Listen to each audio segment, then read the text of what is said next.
Bienvenidos y bienvenidas a Funca TV, un espacio de Fundación Calidad de Vida para personas con cáncer, Funca Vida.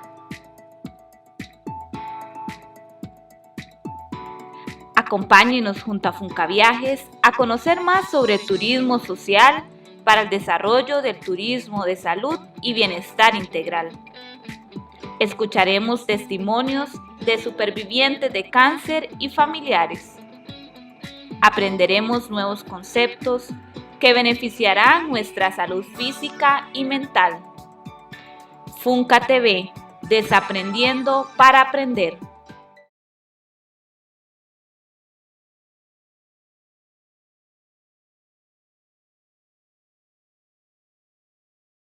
Este año de manera especial se dedica este evento no solo a FEDOMA, sino también al Ministerio de Educación Pública, porque resulta que la educación es un elemento primordial en la vida de las personas. Y Funcavida no lo ha dejado atrás, sino que ha logrado la firma de 2 exitosos convenios con el Ministerio de Educación Pública, con el objetivo de poder traer educación a más personas, a personas que han sobrevivido a un proceso de cáncer y también, como comentaba doña María Isabel, inclusive ha llevado educación abierta también al Hospital México, donde muchos colaboradores del hospital han logrado concluir sus estudios, inclusive ya tenemos algunos en la universidad. Entonces ha sido realmente exitoso. Y hoy queremos alimentar la forma en que se educa a los adultos. Vamos a hablar de andragogía, una palabra que puede resultar nueva para algunas personas, pero para otros, bueno, muy conocida y con un vasto conocimiento. Voy a darle el paso a nuestra invitada dedicada el día de hoy, la señora Zaida Solano. Lógicamente que estos aspectos están relacionados con la cultura, las costumbres, los valores con los que nosotros nos formamos dentro de nuestra sociedad. Pero son 2 aspectos muy importantes, esa maduración en esos procesos psíquicos y sociales. En lo cognitivo, obviamente, porque ya tenemos cierta responsabilidad, cierto conocimiento sobre lo que debo hacer, sobre lo que no debo hacer, sobre lo que quiero, sobre lo que no quiero. Es decir, hay ya una madurez en esa persona. Luego, en la de autodirección. Por ejemplo, en la de autodirección, ya esa persona tiene, digamos, toda la capacidad como para que él sepa qué es lo que quiere, cómo voy a autodirigir no solamente mi vida, sino autodirigir también mi aprendizaje, hacia dónde quiero direccionar mi vida y qué quiero ser. Realmente no voy a andar ahí como una mariposa viendo qué carrera es la que me sirve o qué oficio es el que me sirve, sino que ya tengo plena conciencia de qué es lo que quiero y tengo todas las facultades como para decidir qué es lo que yo quiero. Conocí también un caso de un ingeniero que estudió ingeniería porque su papá era ingeniero, su abuelito era ingeniero, sus tíos eran ingenieros, todo el mundo era ingeniero. Cuando él se pensionó, entró a la universidad a estudiar psicología con 65, casi 70 años. Y yo me puse a pensar, 65 años, ¿cuándo irá terminando la carrera? Y él pensaba en un consultorio clínico y él tenía todo un proyecto como cuando uno comienza una carrera que dice, tengo 50 años por delante. Y él con 65 tenía igualmente su proyecto para ponerse su consultorio y todo lo que quería. ¿Por qué? Porque él quería ser psicólogo. Pero como toda su familia eran ingenieros, lo obligaron a estudiar ingeniería. Claro, lógicamente entró a una universidad donde podía ir estudiando a su propio ritmo, no como nos obligan a veces en las universidades a llevar todo un bloque. porque ya obviamente que ya la memoria, ya bueno, todos los cambios que uno va teniendo, que ya necesita de un espacio diferente y de un tiempo diferente. Pero fíjense que estos ejemplos los traigo acá para que ustedes vean que no hay edad ni hay impedimento de ninguna clase para decir, ya no estoy en capacidad de seguir adelante y de hacer lo que yo quiero y de vivir lo que yo necesito, lo que yo me he propuesto en mi vida. Luego, la experiencia cristalizada. Yo creo que esta es una de los aspectos más importantes que se deben tomar en cuenta en la adultez, cuando un adulto entra a formar parte ya de un aprendizaje propiamente, es decir, de una situación de aprendizaje. La experiencia cristalizada. ¿Qué es lo que vamos a llamar nosotros experiencia cristalizada? Es ese cúmulo de conocimientos, de experiencias, de habilidades, de valores, de todo eso que uno va recogiendo en la vida y lo va a acumular. Eso es lo que uno llama experiencia cristalizada, porque es algo que se va realmente atesorando, y yo diría atesorando, porque es lo que nos permite a los adultos, aún siendo un adulto mayor, nos permite aprender más rápidamente. ¿Por qué? Porque tenemos una cantidad de recursos que muchas veces no las tienen los jóvenes y los niños. ¿Cuáles son? Asociar. No me puedo aprender estas fechas, pero voy a aprender marzo, porque nació fulano y tal. Tal fecha, sí, porque hice tal cosa en esa fecha y fue relevante. Entonces tenemos esa parte de asociaciones. Un nombre, no lo puedo aprender, pero fulanito tal, me voy a acordar de mi primo tal, que se llama así. Entonces, ese tipo de recursos que nosotros vamos creando y vamos utilizando, nos permite tener un aprendizaje realmente más rápido, más fácil y lógicamente más significativo, porque lo podemos memorizar y podemos salir adelante. Motivos que mueven al adulto a aprender. Miles.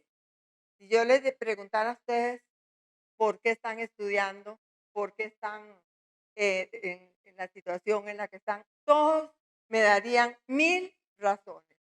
Pero generalmente dentro de algunas motivaciones están las extrínsecas, es decir, las que están fuera de nosotros, como por ejemplo la búsqueda de soluciones a problemas o necesidades concretos. Por ejemplo, puedo ascender en mi trabajo.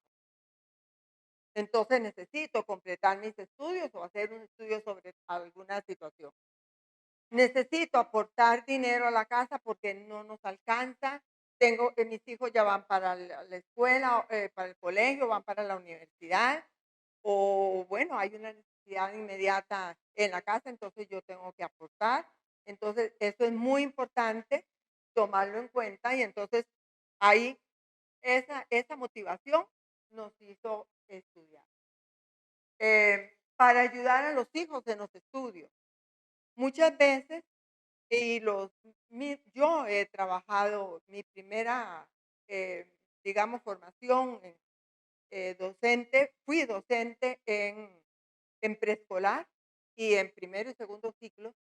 Y los papás siempre le preguntan a uno, ay maestra, ¿cómo puedo ayudar a mis hijos? Porque yo no sé leer, escribir, o llegué a segundo grado y me falta mucho. ¿Qué puedo hacer? Entonces, muchas veces esa necesidad, ese problema concreto de querer ayudar a los hijos en las escuelas o en los colegios es lo que nos motiva extrínsecamente para que entremos a un colegio o a una escuela. Y luego, para actualizarse como profesional. Obviamente, yo pienso que siempre uno tiene que estarse actualizando como profesional. Vean, por ejemplo, los médicos y los farmacéuticos tienen que estar en constante actualización, porque lo que hoy está vigente, dentro de un mes ya no sirve. Entonces, hay que estar actualizándose. Y nosotros como docentes y también como seres humanos, sencillamente tenemos que estarnos, obviamente, actualizando. Entonces, es muy importante. Por ejemplo, ahora yo pienso que realmente el ministerio, pues, no está obligando a los docentes a que reciban cursos de andragogía para trabajar con adultos, pero yo pienso que sí sería necesario que realmente todos los docentes se preocuparan por actualizarse, por conocer cuáles son esas técnicas, cuáles son esos métodos, cuál es ese cambio de actitud que yo debo tener ante una persona adulta y ante un niño, porque es totalmente distinta la actitud que yo debo asumir frente a un adulto que está en una situación de aprendizaje. Recordemos, y eso es lo más importante, yo, adulta y letrada, que no sé leer ni escribir, tengo una experiencia cristalizada riquísima, aunque no sepa leer ni escribir. ¿Por qué? Porque durante mi vida yo he ido aprendiendo muchas cosas, muchos aspectos que los llevo ahí acumulados. Entonces, obviamente que si a mí me permiten, aunque no sepa leer y escribir, y eso es lo que estoy aprendiendo, si a mí me permiten, me dan esa posibilidad, yo me voy a sentir muy bien. Porque además de que estoy aprendiendo a leer y a escribir, también me están dando la posibilidad de que yo aporte y de que yo sea una persona útil dentro del grupo. Muchas veces esas personas, y se los digo con toda la experiencia que tengo ya como docente, siempre que un grupo se me gradúa, me dicen: "Profesora, muchas gracias, porque aprendimos mucho de usted". Y les digo yo: "No, no me den las gracias ustedes. Soy yo la que tengo que darles las gracias, porque me han dado la oportunidad de estar con ustedes y de aprender muchísimos aspectos y muchísimas cosas que ustedes no se imaginan". ¿Por qué? Porque cada uno trabaja en zonas diferentes, cada uno tiene contextos diferentes, cada uno tiene necesidades diferentes, problemas diferentes, expectativas diferentes. Y toda esa riqueza que uno acumula dentro de una sesión de clases, eso es invaluable para una persona. Entonces, más bien es uno, yo por lo menos soy la que digo no. Soy yo la que les da las gracias por todo lo que me han enseñado. Yo cierto que les enseñé algo, pero fue más lo que yo aprendí de veintitantas personas o de 32 personas como tengo ahora, gracias a Dios, que están estudiando educación para adultos. Bueno, entonces les digo que una de las motivaciones es el método que nosotros empleemos. Debemos siempre seleccionar en métodos, en técnicas participativas, en técnicas dinámicas, por lo mismo, porque llegan cansados, porque llegan con hambre, porque llegan con sueño. Entonces, una actividad participativa, activa, eso los mantiene hasta la hora de salida de un colegio. La motivación con la persona docente, importantísimo. Si yo llego a una clase y encuentro un grupo que viene con un aguacero, que viene con las botas llenas de barro, que viene de un trabajo donde ha tenido problemas, porque siempre en los trabajos hay algún problema. Y además de eso, yo llego a las 6 de la tarde y comienzo bla, bla, bla, bla, bla, bla, bla, bla, hasta las 10 de la noche, imposible que yo voy a lograr que esos estudiantes se mantengan con interés y motivados, pero ni siquiera una hora, ni siquiera una hora. Sí, eso hay que tomarlo en cuenta como docente. La empatía. Eso es lo que yo debo manifestar como docente día a día en mi grupo. Empatía. ¿Qué es la empatía con mis estudiantes? Estoy trabajando con estudiantes adultos, con necesidades iguales a las mías, con problemas iguales a los míos, con expectativas iguales a las mías.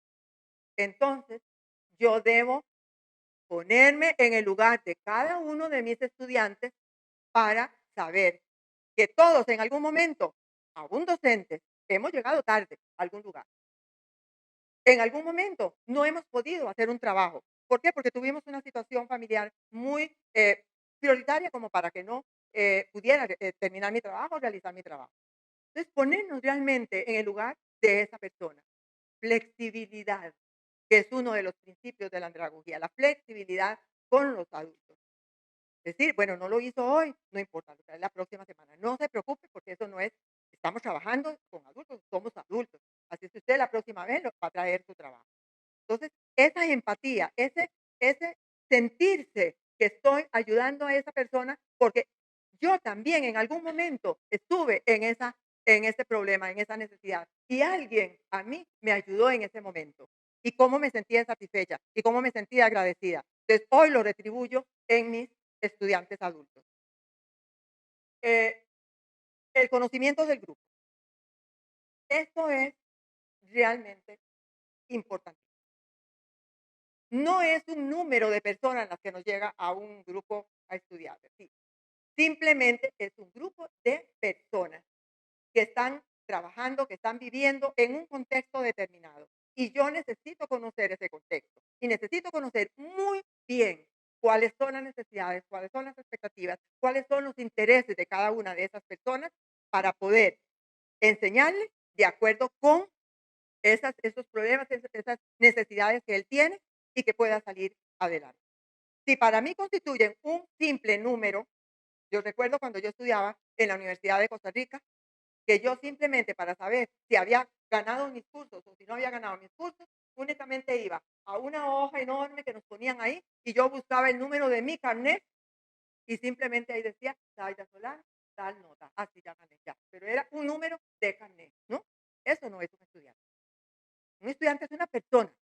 Y una persona que yo tengo que saber quién es y cómo le puedo ayudar. Por algo está ahí sentado.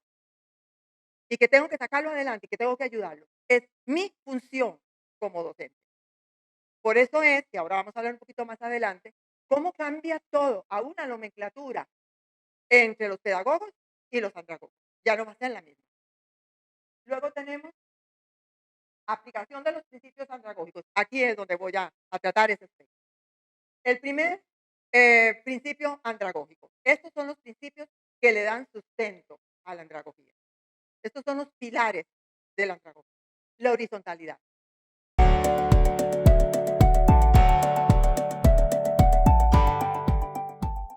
Soy Carmelo, un mejenguero de barrio y un profesional de la suerte. Y estos son mis aguizotes de camisas futboleras. El 90 por el mundial que nos hizo soñar en grande por primera vez. La 10, la de mi jugador favorito. El 86, el año que nací este crack. Jugando el gordo, soy el más carga. Sí. Deja que la suerte te meta un gol con el sorteo del gordo navideño, con un premio mayor de 6.400 millones de colones. Y se juega el domingo 18 de diciembre. Entero 80.000 colones, fracción 2.000 colones. Jugar responsablemente. Jugar para hacer el bien. Trabajar en la extracción de aceites esenciales para nosotras es un sueño hecho realidad. El equipo especializado y la capacitación constante son fundamentales para que nuestros productos sean los mejores. Y sabemos que ofrecemos productos de muy buena calidad. Mi nombre es Marianevi Mora de Alme Verde y estamos muy orgullosas de nuestro trabajo.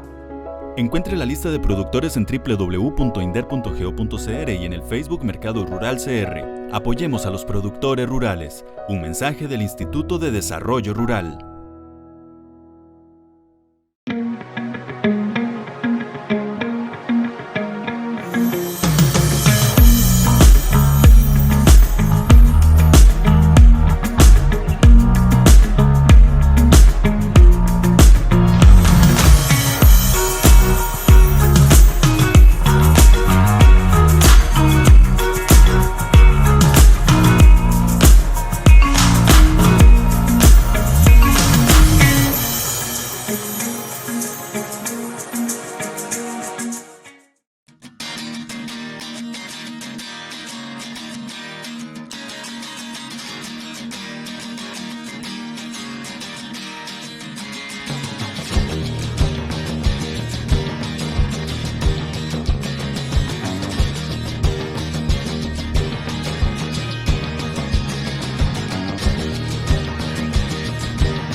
Vamos a darle el pase a mi compañera Adriana León Muñoz. Ella es invitada especial por parte del Ministerio de Educación Pública, es coordinadora zonal en la Dirección Regional de San José Oeste y viene a hablarnos de educación abierta, un modelo de educación de adultos. Bienvenida, Adriana. Buenas tardes ya. Un gusto estar por acá y poder compartir con ustedes un poquito de la experiencia como coordinadora zonal, un poquito de cómo se abordan los proyectos institucionales y empresariales desde la Dirección Regional San José Oeste. A nivel personal, inicio sin conocimientos y es acá donde uno va a la práctica y posterior encuentro en el camino de formación a la profe Zaida. Entonces hoy ella puede decir si el trabajo está bien, espero que sí. Dentro de los proyectos y lo que es el abordaje que se realiza en la dirección regional, siempre se les dice a los estudiantes que todo es centrado en ellos. Ellos son, le decimos que gracias a ellos y a ustedes que están acá, los estudiantes, son las personas que hacen que a nuestros hogares y a la mesa de nuestros hogares lleguen el arroz y los frijoles que nosotros comemos. Entonces, por esa razón, nosotros los tratamos con amor y con esa sensibilización que es necesaria. Tenemos que desarrollar procesos sensibilizando, desde luego, a los docentes, que son quienes tienen el contacto directo con las personas estudiantes. ¿Por qué? Porque desde la coordinación tratamos, sí, de tener ese canal comunicativo, pero es fundamental que los docentes sean también personas que se caractericen por esa comunicación constante, esa parte social, esa parte de adaptarse a las necesidades e intereses de los estudiantes. No que los estudiantes se adapten al sistema, sino todo lo contrario. Somos nosotros los que debemos adaptarnos a brindarles el acompañamiento, el abordaje que se requiere. Inicio con una anécdota. Previo a la Semana de la Alfabetización, que se celebra en el mes de septiembre, realizamos en uno de los proyectos, se le celebró el Día del Padre y de la Madre juntos a los estudiantes y se acerca una de las muchachas y le digo, hace días no te veo. Y me dice, ay Adri, es que si supieras, salí con cáncer. Entonces es una noticia dura y en ese momento uno no sabe cómo abordar, qué decirle, cómo hacerla sentir a ella, ¿verdad? Entonces es darle ese apoyo, ese acompañamiento y le dije, tranquila, todo va a estar bien. Dios en la vida de cada uno tiene un propósito y el propósito suyo es hacerla más fuerte y vas a estar acá con nosotros y te vamos a dar el acompañamiento que usted requiera. Y no solo en los estudiantes se logra ver ese tipo de realidades a la que no estamos extensos, ¿verdad? Que podemos en cualquier momento ser parte de, sino también el personal docente. Y les voy a contar, porque yo sé que ella en este momento está unida, observando el Congreso, y me decía que la charla que brindó el médico contaba exactamente la vida que ella ha transcurrido en exactamente más o menos año y medio hacia acá. Cómo las adaptaciones que ella tuvo que hacer desde jalar una maleta para no forzar el brazo opuesto, para evitar complicaciones como un linfodema, por ejemplo, cómo habilitar la parte física, la parte emocional que se ve afectada, el tiempo para ir al ritmo de trabajo, y vea que no solo en los estudiantes, sino también en el personal docente, el uso de tecnologías. Ella cuenta que al principio se dictaba con el celular para no escribir, por ejemplo, y estas adaptaciones le han ido a ella logrando esa reincorporación laboral, una reincorporación que incluso le ha ayudado a la parte de la memoria. ¿Por qué? Porque el estar inmersos en procesos, ya sea laborales o de estudio, es fundamental porque así tu mente se mantiene ocupada. Se mantiene ocupada y usted se siente proactivo, se siente funcional y desde un momento deja usted de pensar en cosas negativas, que lo negativo no deja nada bueno. Y esos procesos cognitivos de memoria, a pesar de haber sido intervenida en quimioterapia, radioterapia y 2 tratamientos biológicos. Hoy ella está laborando, gracias a Dios, unos días con horario presencial, otros con horario desde la virtualidad, que esto pensamos que se requiere que quede como parte de. Ahora venía hablando con el compañero, porque dentro de las empresas hay una que nos busca para el 2023 crear otro convenio empresarial y hablábamos de la virtualidad porque la empresa ofrece esa parte virtual, el contacto, porque no sería solo con funcionarios de la empresa en el sector de San José, sino que abarca otros puntos como Guanacaste, la zona sur y demás, porque tienen funcionarios, es una empresa de seguridad. ¿Y cómo brindar este servicio beneficia a todos? Dentro de la mirada de las modalidades en la dirección regional, tenemos IPEC, SINDEA, tenemos Marco Tulio, tenemos proyectos de educación abierta, tenemos una de las escuelas nocturnas y tratamos dentro de la dirección regional de tener ese proceso de comunicación entre las modalidades. Fue gratificante la semana de la alfabetización porque nos unimos, hubo un trabajo en conjunto desde la dirección regional.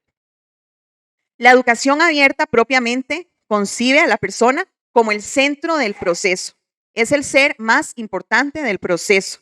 Es el sujeto gracias al cual la sociedad va a surgir y se va a transformar. Va a ser el creador del auto y del mutuo aprendizaje. Auto porque él mismo va a crear su aprendizaje y mutuo porque no está solo, está en un conjunto, está en un acompañamiento con otros estudiantes y con los facilitadores. ¿Es flexible? Sí, porque desde la educación abierta, si el estudiante no puede asistir a clase, bueno, se le brinda el material y va a tener la posibilidad de tener ese contacto, esa conexión con el facilitador y con otros compañeros para tener la materia al día.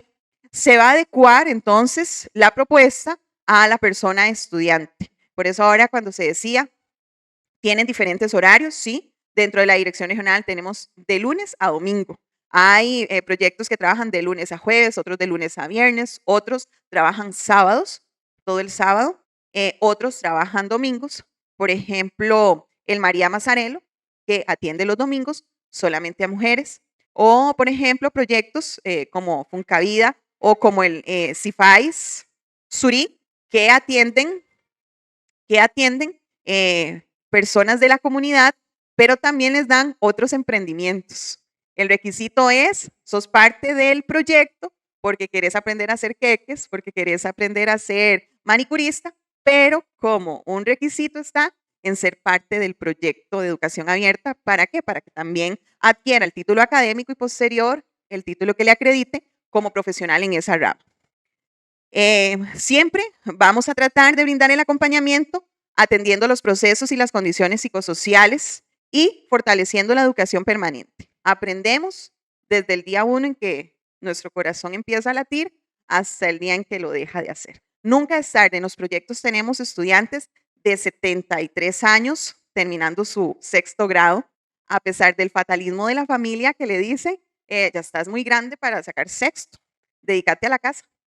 Y no, ellos le cuentan a uno esas anécdotas, esas experiencias de vida, y uno les dice, no, usted siga adelante. Y cuando ganan una materia o ganan 2, uy, qué satisfacción siente. Incluso llegó la señora a la dirección regional y nos mandó mensaje y todo en uno de los proyectos, porque había ganado y ahorita en este momento solo le falta una materia para obtener su 6º grado. Todo esto siempre está basado conforme el Consejo Nacional Superior de Educación, que son los que acreditan y avalan todas las normativas que dentro de las que se encuentra lo que es educación abierta. ¿Quiénes pueden ingresar desde los programas de primer y segundo ciclo? Bueno, pueden ingresar las personas con una edad mínima de 12 años, ¿verdad? Si ya el sistema formal no se logró adaptar al estudiante, se les puede dar el acompañamiento, siempre y cuando no hayan sido del todo alfabetizados, ¿verdad? El proceso de lectoescritura 0. Podrán ingresar a primer y segundo ciclo con edad mínima de 14 años cumplidos y podrán ingresar al segundo ciclo las personas que dominen contenidos básicos en lectura, en escritura y en el área de matemáticas, las operaciones fundamentales. Ya lo que es secundaria, 7º, 8º, 9º, bachillerato por madurez, en los proyectos de educación abierta no tenemos el nivel de 10º, sino que del título de 9º se pasa a bachillerato por madurez. Tenemos en el caso muchas personas extranjeras a las que se les dice, bueno, traiga el título, tiene que ir a control de calidad, tiene que apostillarlo, tiene que validarlo, para que aquí se le tome en cuenta y sepan que usted ya ganó 6º o que usted ya ganó 9º para que culmine en Costa Rica los estudios secundarios. Pero muchas veces sabemos que a las personas extranjeras se les complica, entonces ellos prefieren devolverse a ese nivel. A veces incluso se han devuelto a sacar 6º porque no tienen a nadie o no pueden ir al país. Por ejemplo, en el caso de Nicaragua no pueden ir, se les complica, entonces prefieren hacer el nivel acá y también dicen, así un poquito renuevo los conocimientos. Entonces, uno siempre tiene ese cuidado de decirle a los estudiantes lo que tienen que hacer para que después no tengan sorpresa. Es ahí donde ponemos en cuenta la sensibilización, porque yo le digo a los profesores, si nosotros tenemos que repetirle a la persona estudiante 3, 4, 5,000 veces lo mismo, tenemos que hacerlo con el mismo amor del día 1, porque no todos aprendemos igual, no todos entendemos de la misma manera, y entonces tenemos que brindar esas adaptaciones para que la persona no tenga confusión. Por ahí mi hijo me dice que yo no tengo vida porque mi teléfono suena 24/7, porque el teléfono es el que queda en los anuncios, el que queda en los proyectos, y yo lo doy y lo doy pensando en que una de esas personas sea mi mamá, o sea como mi papá, o sea como mi hijo, y uno dice, tengo que tratarlos con el mismo amor como si fueran ellos. Entonces, ese es la motivación, por ejemplo, que en el caso personal uso día a día, tratarlos y brindarles ese acompañamiento a las personas estudiantes. Por medio de la educación se busca poner en práctica la libertad, enfatizando en el ser humano es un ser integral que está inserto en un mundo y con el mundo, con la capacidad de aprender del mundo a través de un proceso de desarrollo de la conciencia.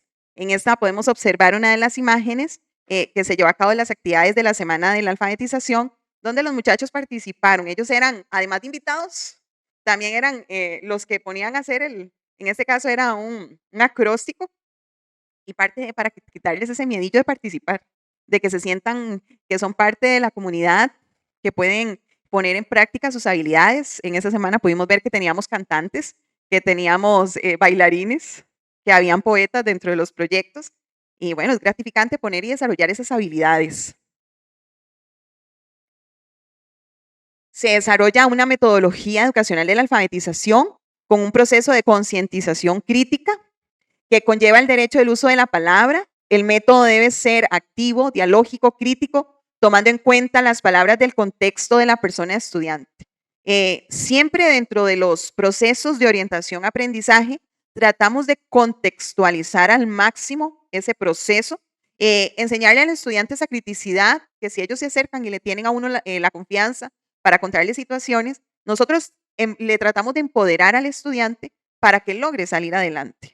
No ser pesimista, no tener una visión pesimista de su vida, sino más bien decirle todo lo contrario, de que siendo parte de procesos educativos va a lograr salir adelante. Y yo siempre les digo, y esas son palabras de mi querida profe, que si logran crecer a nivel personal, van a lograr mejorar la vida de la familia, la vida de la comunidad y la vida de la sociedad.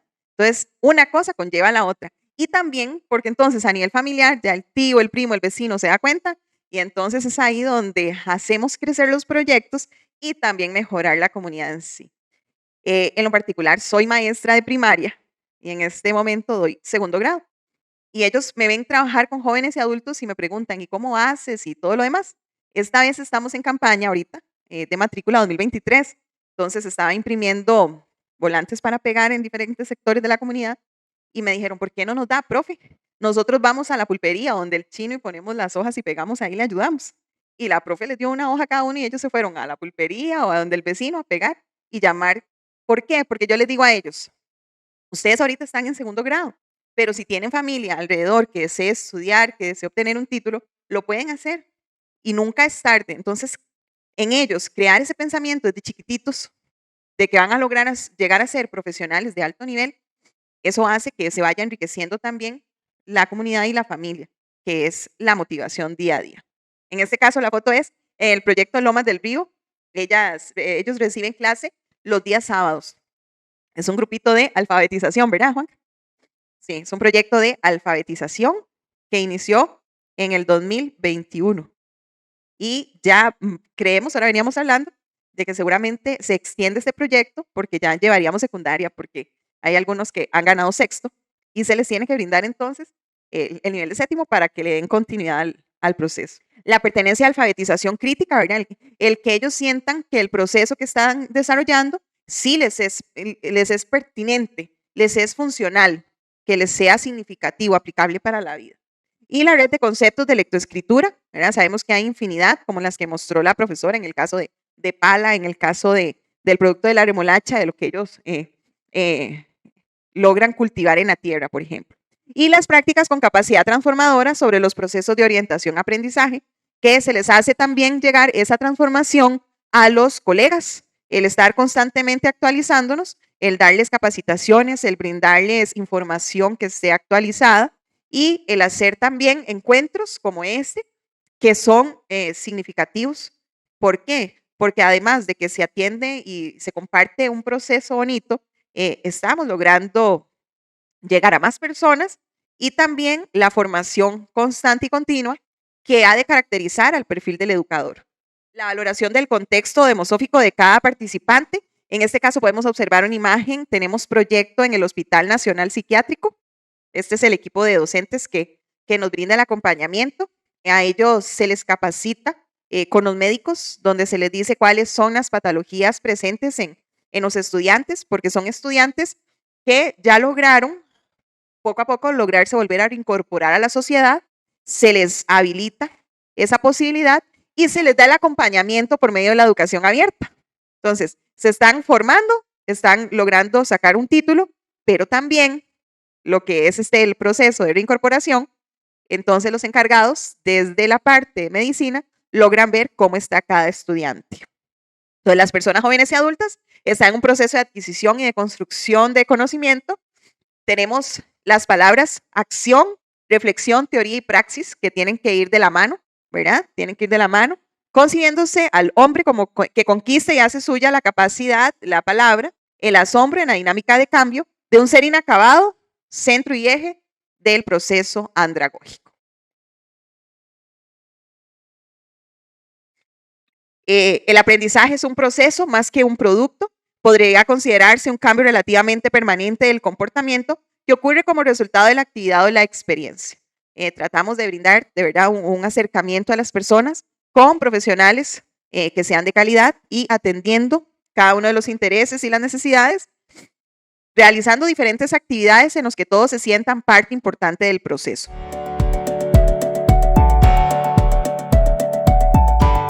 Soy Carmelo y les traigo las figuritas que en diciembre te devuelven premios. Y no son postales.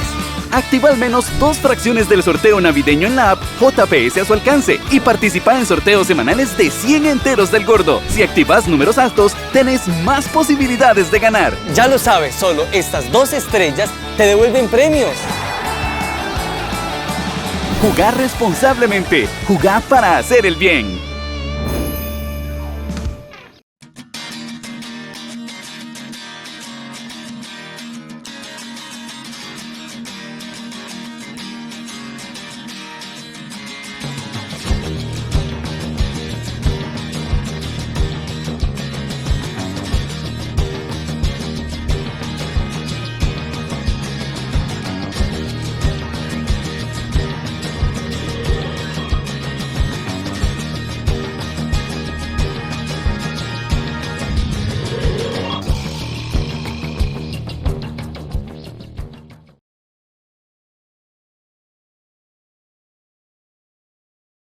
Esperamos. Vamos a dar el espacio aquí para que por favor nos acompañe nuestra invitada al Congreso, invitada nacional, la importancia del abordaje adecuado hacia las personas con alguna discapacidad, a cargo de la máster Stephanie Murillo, directora del CAIPAT TIVAS. Muchas gracias, Stephanie. Adelante. Bueno, buenas tardes. Bueno, una modalidad que no se conoce mucho son los centros de atención para personas adultas con discapacidad. Es una modalidad que tiene el Ministerio de Educación Pública y que no es muy conocido, somos 28 en el país, pero a raíz de esto, bueno, yo quiero agradecer a Juan Carlos, que fue el que me trajo por acá, a doña Marisabel, por la confianza y felicitar a todas las estudiantes que están acá, de verdad, por tomarse el tiempo y ser parte activa de la educación y no desertar como muchos otros que lo han hecho. Entonces, de verdad, felicitarlas por estar acá y felicitarlos. Ok, vamos a iniciar. Bueno, para empezar a hablar del tema de discapacidad e inclusión, sin importar el lugar o la modalidad del Ministerio de Educación Pública, es un lenguaje inclusivo. ¿Qué es un lenguaje inclusivo? Es el conjunto de pautas para el uso correcto, respetuoso y consensuado para referirse a las personas con discapacidad. Este muchacho que está acá, para alguna persona con discapacidad visual que está viendo, es una persona que está en una bicicleta estacionaria, tiene camisa verde y pantaloneta negra. Es Christopher, él es sobreviviente de cáncer testicular, es una persona síndrome de Down. Aquí vamos con lenguaje inclusivo. A ver, si ustedes me dijeran ahorita, ay, usted muchacha, la pelirroja. Yo sí, porque no me conocen, pero ya ahorita todos saben que me llamo Stephanie y no van a empezar, usted la pelirroja, a pegar gritos, ¿verdad? No, ya ustedes saben que me llamo Stephanie. Lo mismo ocurre con las personas con discapacidad. No son su discapacidad, son personas. Antes de eso, si yo conozco el nombre, lo llamo por su persona. No le digo, usted, el renco, el manco, el que esto, el que el otro, igual los sobrevivientes de cáncer. No les paso diciendo si ya conozco el nombre, porque es persona, porque no es algo que me debe acompañar por el resto de mi vida llamarlo así. Entonces, ¿qué es algo importante? No se dice discapacitado. Discapacitado significa o sea, sin capacidad. Y todos en este mundo tenemos capacidades. Si yo, por ejemplo, que me fui a dar una vuelta al Hospital México, ese proyecto de feria que tiene Fundavida, demasiado precioso, cada una de las personas que estaba ahí tenía una habilidad, una capacidad. Todas las señoras que están aquí, porque solo veo señoras, entonces no veo a ningún señor que esté estudiante, entonces todas las señoras que están aquí tienen una capacidad que las hace únicas, efectivamente, igual a persona con discapacidad, sea que sea una secuela del proceso de cáncer o que ya tenga la discapacidad y pase un proceso de cáncer. Entonces, discapacidad, por eso puse dis en chiquitito y capacidad en grande. Dis es lo que no se tiene que ver, es lo que no tenemos que resaltar. Dice que el concepto en la Convención Internacional de los Derechos de las Personas con Discapacidad, reconociendo que la discapacidad es un concepto que evoluciona y resulta de la interacción entre personas con deficiencias o las barreras debidas a la actitud y al entorno que evitan su participación plena y efectiva en la sociedad en igualdad de condiciones con los demás. Para hacerlo resumido más rápido, porque cuando uno a veces habla mucho se pierde, ¿verdad? Y mis estudiantes, ¿qué dijo? Y yo, sí, ya voy. El resumen es, la discapacidad no está en la persona, está en el entorno que genera barreras. ¿Y qué me refiero con esto? Si yo en este momento vengo, bueno, Javi es una persona síndrome de Down, no requiere ningún ajuste razonable, yo no tuve que usar un ascensor, pero si viniera con una persona usuaria de silla de ruedas, requeriría un ascensor. Y adivinen qué pasa, bingo, los ascensores nunca sirven. Está malo, y usted llega al mes, está malo, de ahí, o sea, mejor no hubiera puesto ascensor, era solo para cumplir con una ley que al final no se está cumpliendo. ¿Y qué es lo que pasa? Que esa persona ya tiene una barrera para llegar al 5º piso del hospital, por ejemplo, o para llegar al 2º piso de la escuela. O resulta que iba para el colegio y, ay, qué pena, no tenemos ni ascensor y las gradas son como así, parece una montaña rusa. Y usted va en tacones y usted va como así, ¿verdad? Entonces, ¿qué es lo que pasa? La discapacidad es un tema que al final compete a cada uno de los que estamos aquí, no solo en el tema de educación, en la parte social, en la parte laboral, es en todas. Pero si al final de cuentas nosotros decidimos, como yo no tengo ninguna discapacidad, no me quedo ninguna secuela, pues como dice aquel, que van a ver los demás qué hacen. Entonces vamos a ver más adelante en la que hay una legislación. Y yo sé que la mayoría decimos, y yo lo voy a decir, y si alguien algo que está viendo, yo no lo dije. ¿Qué decimos? Es solo para el papel. Es que las leyes son solo para el papel, uno reclama y nada. Bueno, aunque sean para el papel, hay en algunos momentos que hay personas que sí quieren hacer cumplir esa ley. Entonces, cuando hablamos de discapacidad, está la ley 8661, que es la Convención Internacional de los Derechos de las Personas con Discapacidad, que dice que todas las personas con discapacidad tienen derecho a una educación, como cualquier otra persona. También tienen derecho a un empleo, también tienen derecho a tener una familia, también tienen derecho a los servicios de salud. Y estamos hablando de cosas de calidad, no cosas que quedan para esos que tienen discapacidad o para esos que les dio cáncer, para esos. No es para eso. Es que también hay que saber cuáles leyes para saber defender lo que nos compete a cada uno de nosotros.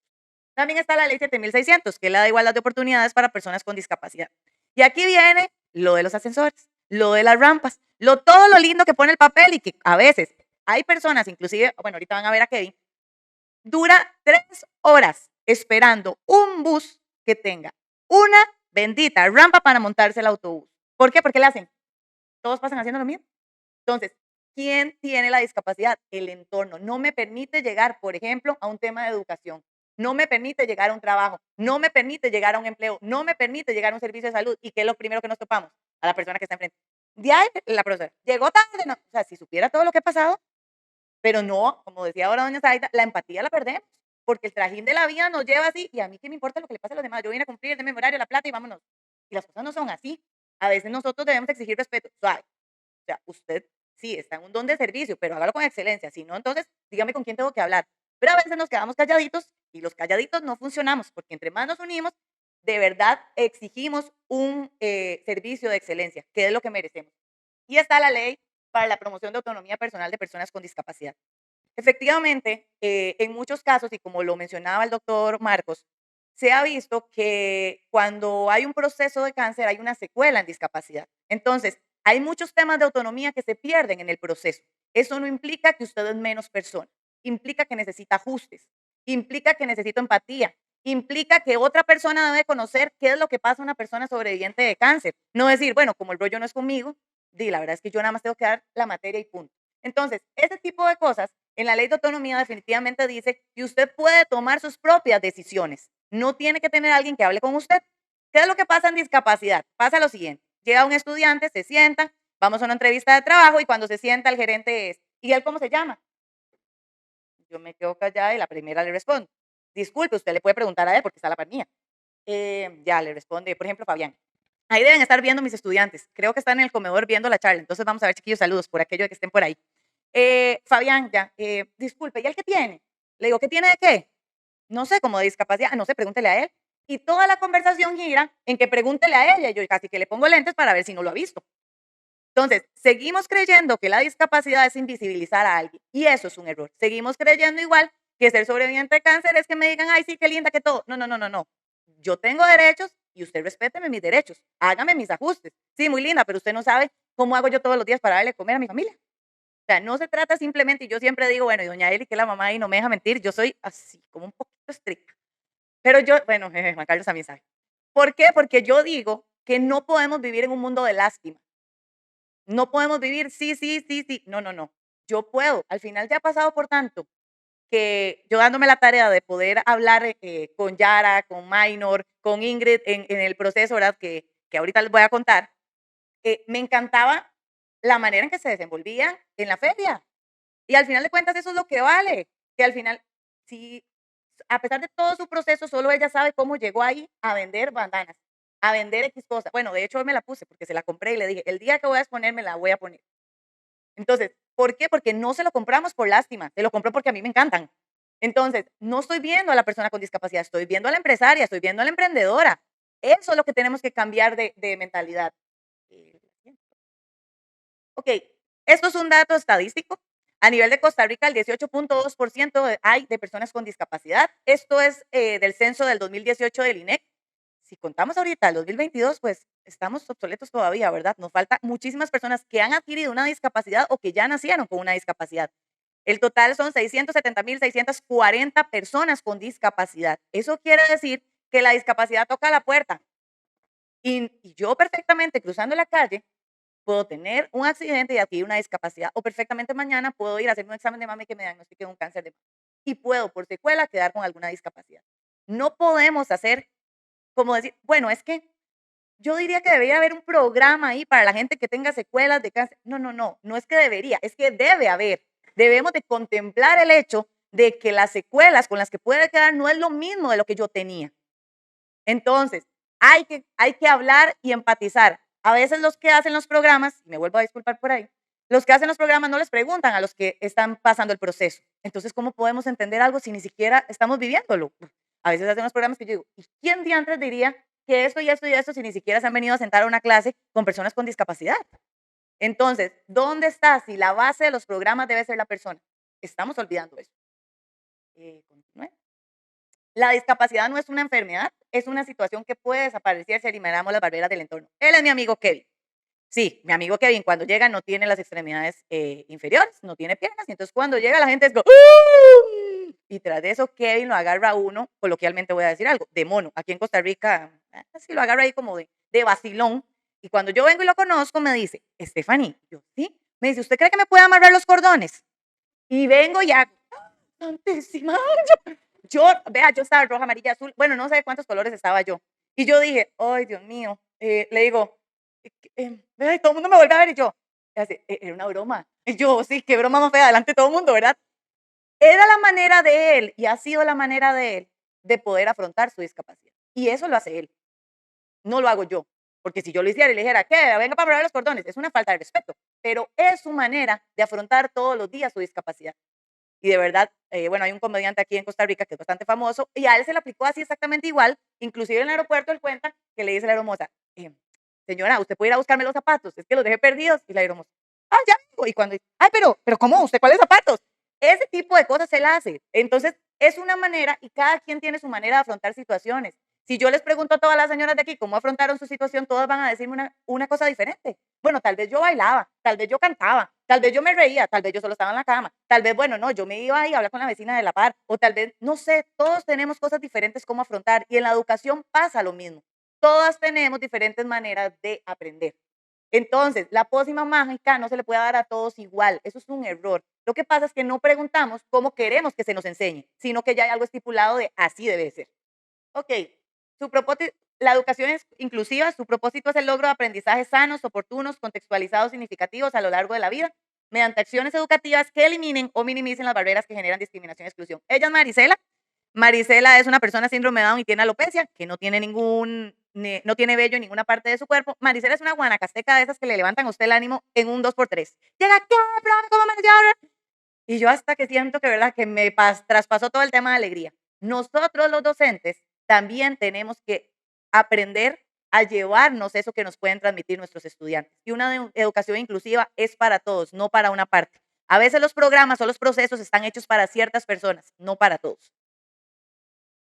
Y los ajustes razonables los voy a explicar así, las modificaciones que debemos de hacer. Entonces voy a dar ejemplos para que todos entendamos un poquito mejor. En la realización de actividades, es muy diferente que yo le esté enseñando a un niño a que le esté enseñando a un adulto.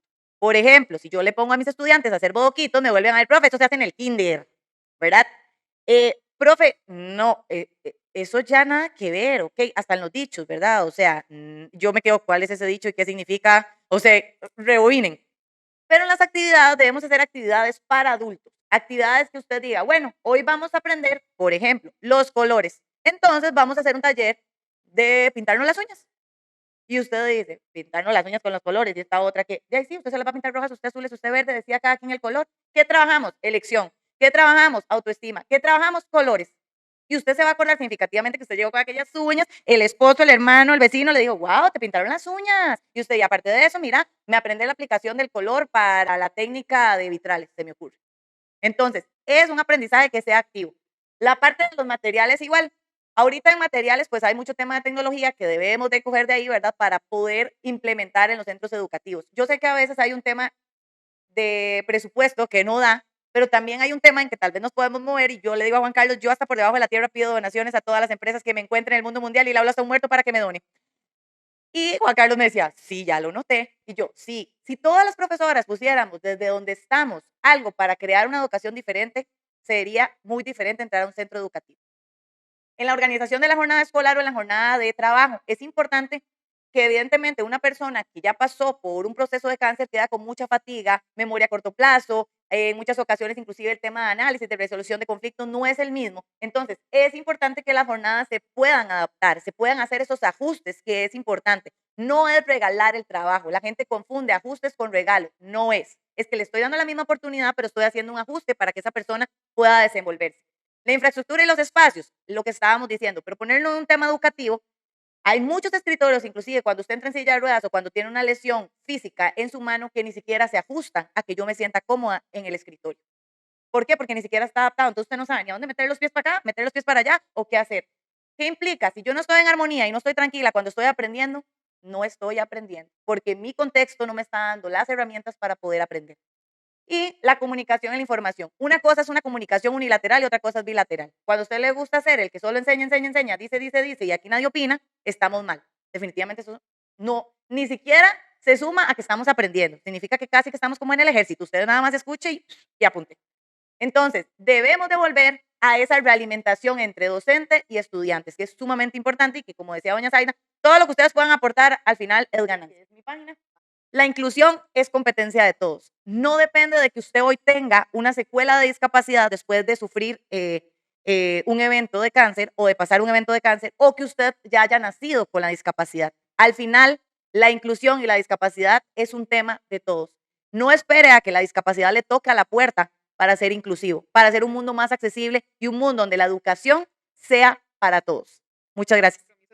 Por la labor de hoy. Muchas gracias a todas las personas del Ministerio de Educación que nos acompañaron, también personas de Copenhague que hicieron posible este evento, funcionarios y funcionarios de Funca Vida, estudiantes, también los invitados especiales por parte de doña Stephanie Murillo también. Sin más, un aplauso a ustedes mismos también por su participación. Y nos vemos en el próximo congreso, doña Isabel. Si así Dios lo permite, que estén muy bien y que disfruten del almuerzo.